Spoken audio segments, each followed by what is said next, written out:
Français? Ouais, c'est des pompiers, sapeurs-pompiers des Yvelines.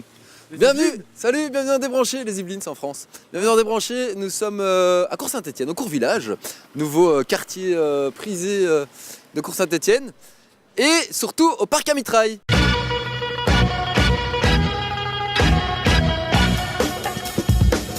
Et à mon avis il se passe un truc parce qu'il y a des pompiers français, il y a une ambulance là, il y a des pompiers, donc on va aller voir un petit peu ce qui se passe, j'espère qu'il n'y a rien de grave.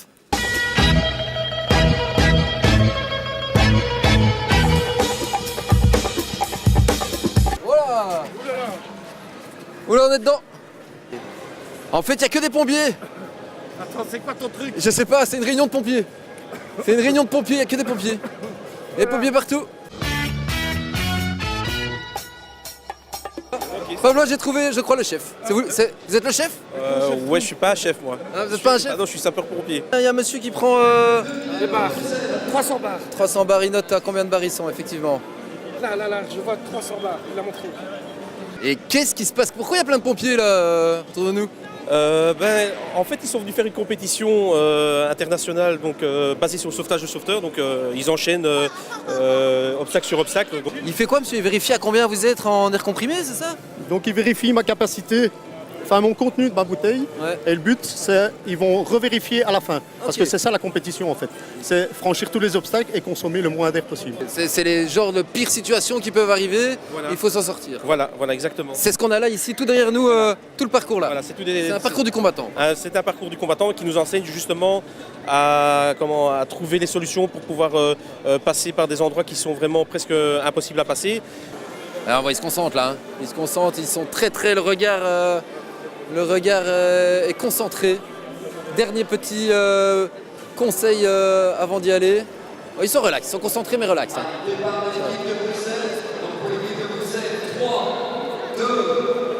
Attention, c'est parti, ils mettent les masques. On attache les masques. Et c'est parti, les masques sont attachés, ils savent ce qu'ils ont à faire. Et là c'est une compète, ça veut dire que c'est quoi? On calcule les plus rapides qui arrivent à faire tout le parcours Alors non. En fait, on a voulu vraiment jouer sur la réalité, dans la réalité de terrain. On ne fait pas la course, donc tout ce que l'on fait est analysé. On ne fait pas n'importe quoi. Donc ici, on a voulu vraiment reproduire la réalité de terrain, même si c'est une compétition. C'est-à-dire que les équipes font le parcours d'obstacles en travaillant sur leur capacité d'air. C'est quoi monsieur c'est une pince coupante? Oui, c'est une pince de désincar, oui. Ok. Donc, une pince de désincarcération, voilà. Donc là, on simule comme s'il devait rentrer dans une baie ou quelque chose comme ça, quoi. Donc c'est vraiment un truc qu'ils sont censés savoir faire en intervention, facilement. Ouais. D'accord.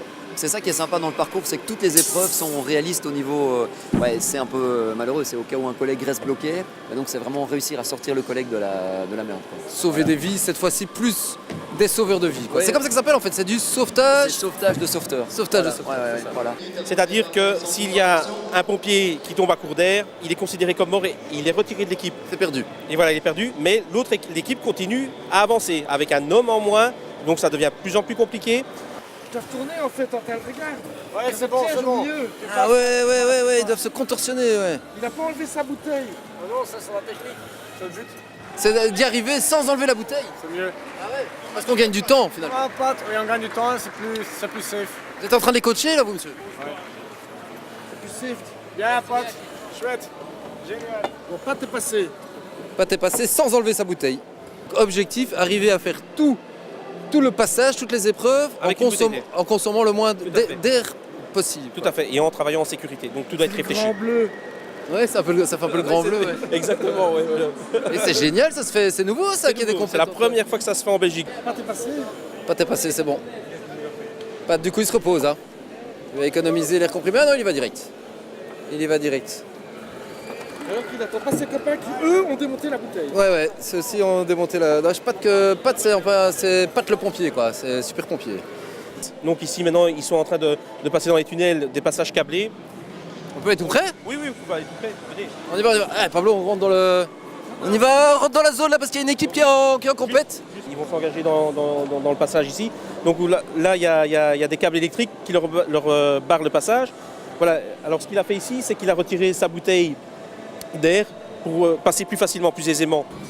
Bon, on essaye de... Mais je m'en vais pas, j'essaie de rattraper Pat le pompier, mais même avec ses 20 kilos sur le dos, il marche plus vite que moi. Ah, il y en a un qui est mort. Il fait une sieste lui ou il est mort? Alors non, en fait, là, il se met en mode repos. Il se met en mode repos pour économiser son air. Donc, il attend tranquillement. On voit, il y en a qui enlèvent leur bonbonne, vous enlevez pas la bonbonne. Mais disons que le principe de base, quand on donne cette formation, c'est de conserver un maximum de temps son appareil. Parce que justement, tant qu'on a l'appareil sur le dos, mais on est sûr d'avoir sa réserve d'air sur soi. C'est quoi là ici comme passage, vous savez m'expliquer? C'est un petit passage ici en sous-sol, un passage étroit.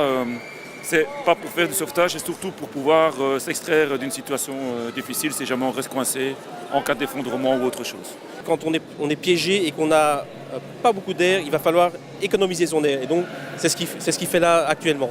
Là, maintenant, ils sont en train de pour passer le mur. Voilà. En équipe, c'est un travail d'équipe. Voilà, exactement. Il y en a un, Pablo, qui fait marche-pied pour ses collègues. pour qu'il y ait moins d'efforts à fournir toujours, j'imagine. Hein. Ah, et ça, c'est clair, oui. Parce que le moindre effort, ça fait consommer automatiquement de l'air. Donc, voilà. C'est quoi la clé pour s'en sortir bien? C'est rester calme Alors, rester calme, mais surtout connaître extrêmement bien le matériel qu'on a sur le dos. C'est des garçons qui s'entraînent souvent à avoir une charge sur le dos, la tenue incendie, mais aussi à travailler équipé complètement ici avec le masque sur le visage. Ils se mettent de nouveau en... Voilà. Ils se mettent en position. Donc là, ils sont en mode récupération. Donc là, ils essayent d'économiser le maximum d'air. Là, c'est une déforcible, donc c'est une porte de forcement. Donc pour nous apprendre à utiliser les outils, tous des outils comme le Hooligan Tool, justement pour apprendre à forcer les portes, parce qu'il y a des fois, on tombe sur des portes qui sont très coriaces et on perd du temps à ouvrir les portes. Et donc ça, cet outil nous sert justement à nous entraîner. Ils sont très rapides, hein, Pablo. Bon, on sait que c'est pas une course de vitesse, mais ils sont rapides quand même. Mais par contre, plus tu vas vite, moins plus tu respires. Donc Ouais, normalement, peut-être qu'ils arrivent à être rapides sans respirer beaucoup. Ah, tu devrais. Ah, peut-être que... Ah, ça n'était pas nécessaire. Ça. Non, vraiment, ça n'était pas nécessaire. Ok, ils sont tous rééquipés. Ils vont maintenant essayer de monter à l'étage. Chacun leur tour. Alors ce qu'il faut savoir aussi, c'est que quand on est équipé avec la tenue, le casque, les rangers, les bouteilles d'air, on pèse entre 20 et 30 kilos en plus. Donc il y a du poids en plus sur le doigt à porter, en plus de son poids. Donc c'est encore plus difficile à se mouvoir, quoi. Ah voilà, ils vont le tirer avec les sangs glissés attachés. Et allez, hop là. Oh, c'était vite. On va le monter ça. C'est un peu Walibi là. Alors là, ici, ils vont faire l'étage. Donc là, ils vont monter à un étage plus haut. Donc ça simule l'étage. Comment ils vont faire? Ils doivent Voilà, monter, ils n'ont pas d'escalier. Non, ils ont l'escalier pour redescendre ou tomber. Ou tomber. Donc toujours travail d'équipe. Voilà, travail d'équipe. C'est ça que l'on veut mettre en avant aussi. Hein. Donc dans notre métier, c'est super important de travailler en équipe. Parce que si les gars déjà ne s'entendent pas, s'ils ne se coordonnent pas, c'est le chaos. C'est le chaos, ça ne va pas. Et donc voilà, c'est ça vraiment qu'on veut mettre aussi en avant dans notre job. L'importance du travail en équipe, c'est vraiment primordial. Et sans se parler. Ouais, ils n'ont pas de micro là. Là non, mais on sait quand même se comprendre. Mais sinon, on a des radios système Astrid qu'on s'est branché donc sur nos couvre-faces, donc ceux qui se mettent sur notre visage. Pour s'entendre parler, donc on appuie sur le push to talk. Donc c'est vraiment pour pouvoir parler. Et donc là, on peut s'entendre dans le casque. Donc il y a un micro, on a un retour. Et donc voilà, on s'entend. Parce qu'il faut quand même aussi, parce que dans un incendie, des fois, on ne se comprend pas du tout, quoi. Bon, du coup, il y a la compète, mais il y a plein de stands qui en fait expliquent un petit peu le métier de pompier, tout ce qui tourne autour aussi du métier de pompier. Oula! C'est quoi ça, monsieur? Alors, ça, ce sont des kits d'émetteurs-récepteurs qui sont utilisés par les radioamateurs. Ce sont des gens dont le hobby, ce sont les émetteurs-récepteurs. Ah, c'est pas à l'armée, ça? Ah non, c'est un matériel de particulier. Ok. C'est mon sac à dos. Okay. Et donc, ce sont des émetteurs-récepteurs. On s'en sert toute l'année pour contacter tous les pays du monde. Mais en cas de catastrophe, la loi prévoit qu'on peut aider les services d'urgence à faire des communications radio au cas où les réseaux habituels sont saturés ou encombrés. Nouvel obstacle. Ouais, nouvel obstacle. toujours la même chose. Hein. Ah, ils n'ont pas de sol là, Pablo. Voilà, il n'y a pas de sol. C'est du SDS, c'est ça, c'est du sauveteur, du sauvetage de sauveteur. Oui, voilà. Et ça, c'est nouveau en Belgique? C'est nouveau en Belgique depuis 2016. Ah, parce qu'il y a un réseau qui est connu, c'est Astrid, qui est utilisé apparemment, je pense, par la police, les militaires aussi, je ne sais pas. Oui, Les c'est pompiers. utilisé en Belgique par les 5 disciplines, donc Ok. pompiers, secours médicaux, police, protection civile, défense et communicateurs de crise. Mais indépendamment de ça, comme il y a beaucoup de communication en cas de crise, que parfois les réseaux sont un petit peu encombrés pendant quelques heures, on peut faire appel aux radioamateurs qui ont donc un diplôme décerné par l'IBPT et qui viennent avec des kits comme ça, c'est des sacs à dos avec des émetteurs, et qui se mettent au service de l'autorité administrative, que ce soit le bourgmestre, le gouverneur ou le ministre de l'Intérieur, pour faire des communications d'urgence parallèles. Voilà, il faut laisser équilibre, L'équilibre. mais toujours en équipe. C'est plus efficace, comme ça ils s'appuient l'un sur l'autre. Voilà, donc là, ils s'entraident. Ils auraient pu avoir le choix de le faire individuellement et de le faire de chacun de leur côté, mais là, ils s'entraident. Parce qu'en plus, en se tenant comme ça, mais là, il faut avoir confiance aussi. Parce que s'il y en a un qui vacille, l'autre risque de partir. Donc là, ils travaillent vraiment doucement, à leur rythme, sans courir, et ça va tout seul. Quand tous les autres systèmes lâchent et qui sont interconnectés, comme l'Internet, comme les radios tétra qui marchent par des fibres optiques ou des faisceaux hertziens, on est toujours dépendant soit d'une ligne téléphonique, soit de l'Internet, soit simplement de l'approvisionnement électrique. Ici, vous voyez, en bas, il y a une batterie de voiture qui est reliée aux émetteurs. Ça peut fonctionner pendant une semaine de manière tout à fait autonome. Quand c'est plat, on reprend une batterie de voiture et on continue. Et ça permet, les ondes, c'est la seule chose, la dernière chose qui fonctionne quand tout le reste ne fonctionne pas. Attention, ils sont déjà passés. Le premier est déjà passé, Pablo. Il attend ses collègues.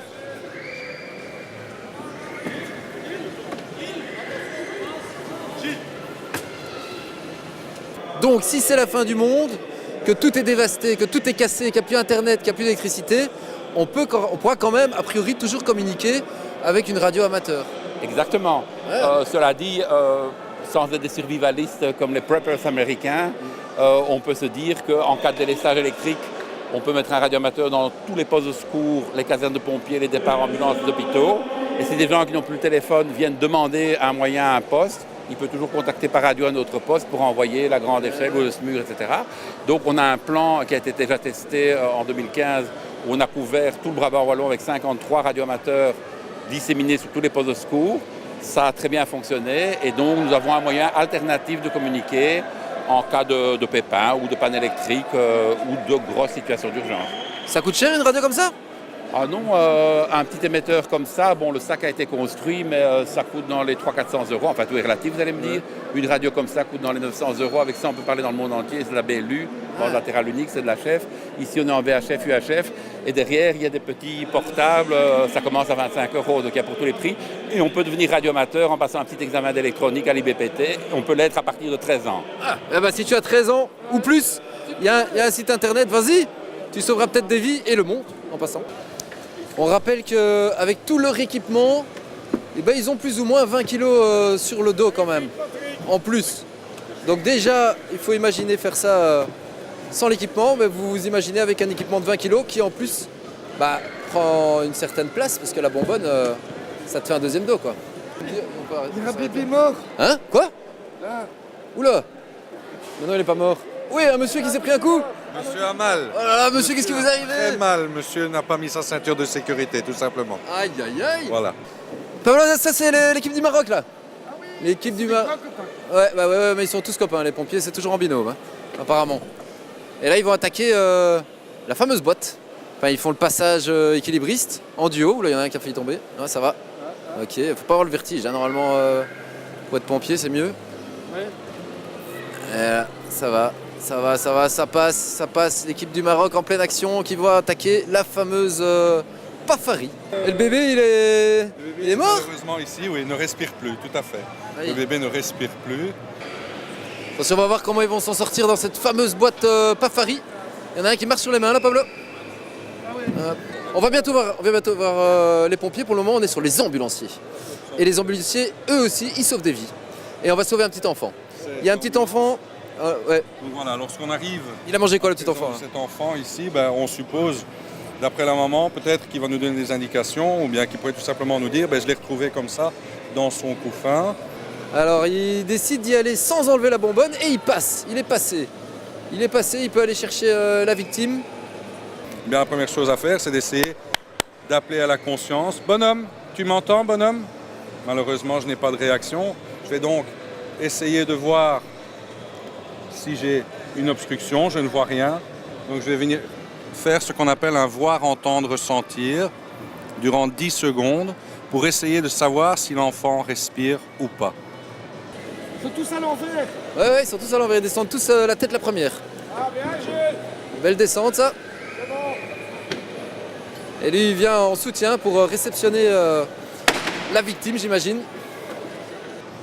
Au terme de ces 10 secondes, pas de réaction. Je vais donc venir effectuer 5 insufflations.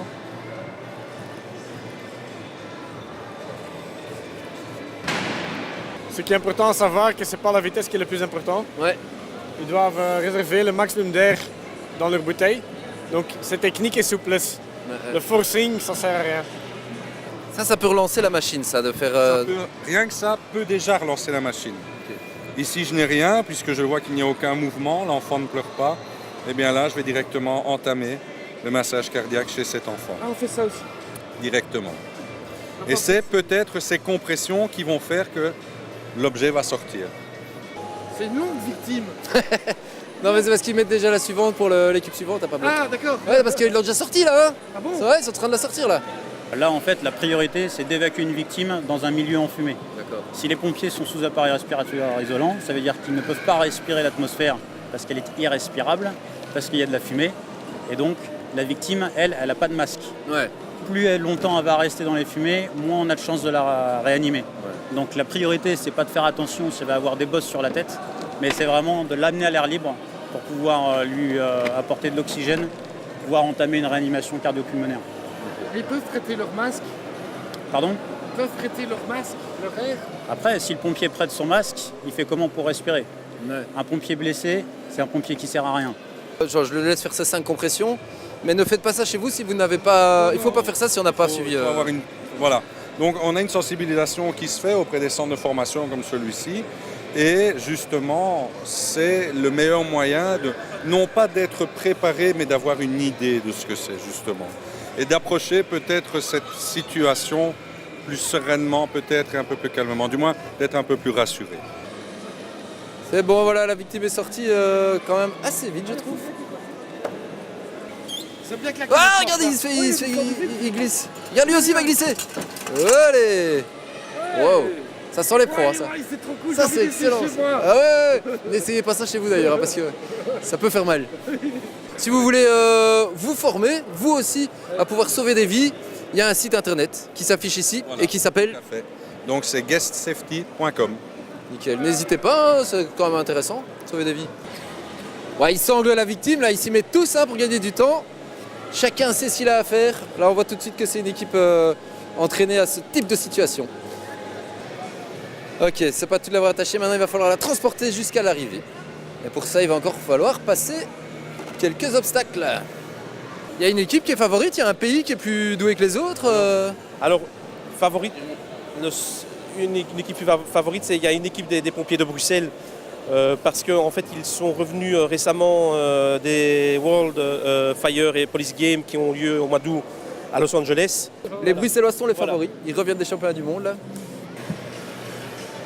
C'est vos collègues, monsieur? C'est mes collègues, ouais. Ouais, vous étiez aussi aux États-Unis avec eux ou pas? Ouais, j'ai été à Los Angeles cette année avec eux. Oh, Pablo, il tape, il casse des trucs là.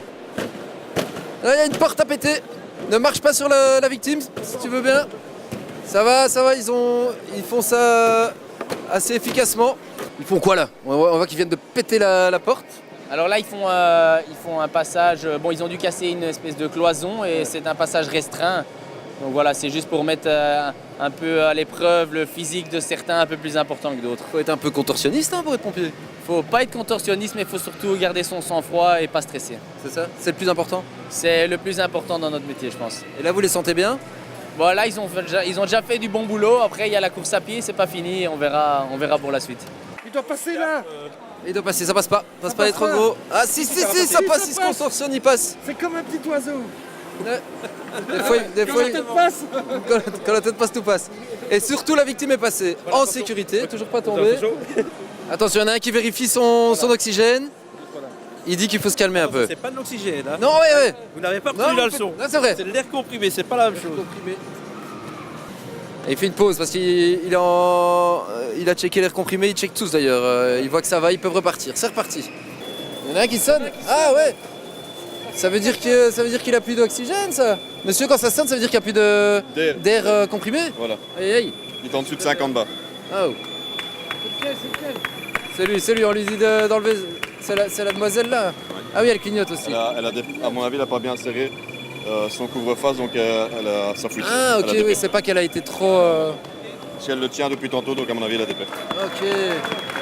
C'est la dernière épreuve, Pablo, c'est le final. Avant la course à pied, après aussi. C'est le dernier effort, ramener la victime en sécurité. Ils sont super rapides, ils ont une bonne technique. Alors on voit, je sais pas si tu le vois Pablo, on voit le moniteur qui vient vérifier combien d'air comprimé il leur reste. Et ça peut jouer sur la victoire. Ont-ils réussi à être particulièrement calmes et à économiser un maximum d'air? On va le savoir. Il y en a une qui sonne là. Ah c'est des Tchèques. On parle peut-être pas français. Alors monsieur, qu'est-ce que ça dit au niveau de l'air comprimé là? Très bien, ils ont très bien fait ça. Ouais. Donc ils sont partis tous à 300 bars et on a un joli 175 pour un des participants, c'est vraiment pas mal. Ouais. Et leur parcours, un peu moins de 16 minutes, c'est très bien, même si c'est pas pris en compte. Ouais. Ils ont fait le maximum sur le parcours.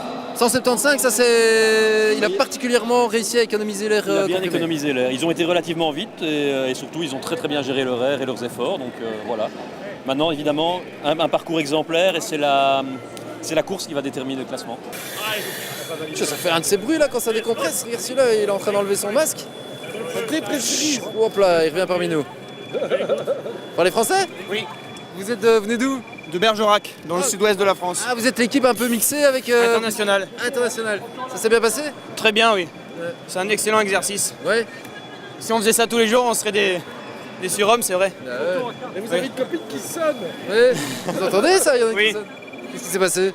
C'est-à-dire qu'elle a peut-être consommé un peu plus d'air que nous, ou sa bouteille était moins remplie peut-être. Ah ouais. Et alors, au bout d'un certain temps, quand il nous reste 50 bars à peu près, la bouteille sonne pour vous dire « T'as bientôt plus d'air, il faut que tu y ailles. C'est stressant ça? » Non, on s'y fait. Ouais. On s'entraîne tous les jours pour ça. C'est vous, Kevin? Vous avez utilisé très peu d'air, monsieur. Il vous reste 175. Ouais, j'ai peut-être fait un petit peu moins que mes collègues, mais j'étais là pour les soutenir derrière. Ouais. Et puis une bonne respiration. Hein. Ça veut dire que vous avez fait un peu moins d'efforts physiques, c'est ça que vous voulez dire? Ben, j'ai fait autre chose, de peut-être un peu moins physique. Ah, c'est ça. Je les ai aidés derrière pour les porter un peu. Et puis eux, ils ont tiré le mannequin. C'est ça. Donc, voilà. On est une équipe, on fait le travail ensemble, donc un petit peu moi. Ah, vous n'êtes pas un spécialiste de l'apnée Non. Vous entraînez à ça? Vous entraînez à économiser votre air? À la caserne, ouais. un petit peu. What's the problem with the... Yeah, I have some problem because it was not so in my face. Ah, il n'était pas bien mis. Le masque n'était pas bien mis. I don't know because you speak French. Okay. Du coup, a lot of stress with this sound or not? I have the stress only from the problem with mask because I do normally FCC and it's a sports firefighters discipline with this automatic on my face. I know it. Ok, thank you. Oh, thank you so. J'ai pas tout compris. Mais juste stressé un peu à cause du son. Mais sinon, je crois que ça allait. On enchaîne. Comment on fait pour s'entraîner à ça? Ben, l'habitude de porter l'appareil respiratoire. Et puis, il faut le porter souvent et trouver une technique pour ralentir la respiration. Faire des petites pauses entre les respirations. Voilà. Okay. Tout le monde pourrait le faire, ça? Ouais. Après une formation, pourquoi pas? Ouais. Attention Pablo, on a ici l'équipe de Bruxelles. L'équipe de Bruxelles qui est favorite quand même. Monsieur, ne serait-ce pas l'équipe un petit peu favorite, l'équipe de Bruxelles? Ouh, je ne dirais pas ça, mais ils sont forts, ils sont très forts. Ils sont très forts, Ils sont très forts. Il y en a plusieurs qui sont très forts. Ils viennent des championnats du monde, c'est ça? Oui, voilà. Ouais, il y a toute la petite bande à Patrick, là, etc.